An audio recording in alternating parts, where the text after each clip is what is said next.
भाइयों, महाभारत का एक अंश है जिसमें कौरव लगातार जुए की बाजी जीत रहे थे और इस जीत के अहंकार में उन्होंने पांचाली का चीरहरण करने का घृणित कार्य भी कर डाला।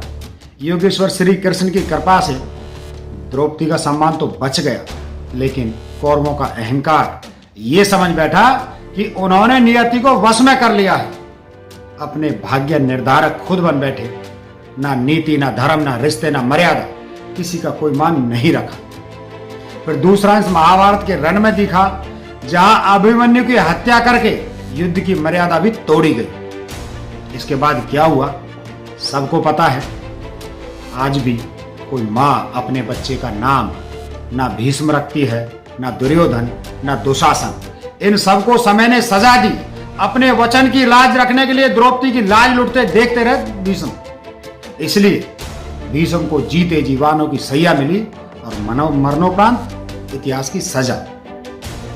आज ये अंश सुनाने का उद्देश्य ये था कि अन्याय सबके सामने है।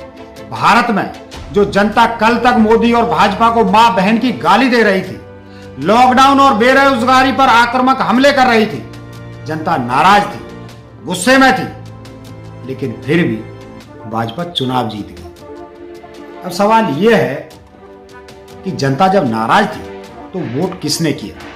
मजदूर लॉकडाउन के समय भी धूप में जलती हुई पदयात्रा, मौतें और अनाथ हुए बच्चों का विलाप नहीं भूले थे, तो भाजपा को वोट किसने किया? युवा जब मोदी जी के मन की बात पर लाखों डिसलाइक कर रहे थे, तो भाजपा को वोट किसने दिया?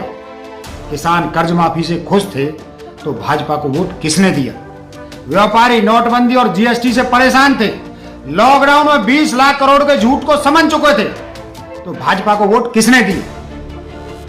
जनता का हर वर्ग भाजपा से परेशान था, नाराज था, शिकायतें और सवाल उबल रहे थे, तो भाजपा को वोट किसने किया?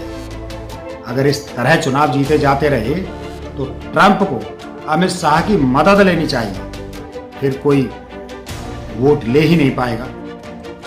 सवाल भाजपा पर नहीं है, ईवीएम पर नहीं है, मोदी जी की तानाशाही पर नहीं है, बल्कि जनता की बेबसी पर है कि क्या जब जनता भीष्म बनी ये तमाशा देखती रहेगी? अगर हां, तो वानों की सैया और इतिहास की सजा के लिए भी तैयार रहेगी। अगर नहीं, तो फिर विरोध कब उठेगा?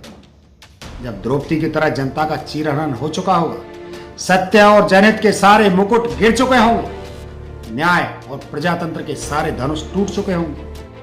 अगर इस अंत तक इंतजार किया तो लड़ने लायक ना ताकत रहेगी, ना योद्धा बचेगा। निर्णय जनता को ही करना है। कम से कम हम तो यही मानते हैं। जय हिंद, जय जवान, जय किसान।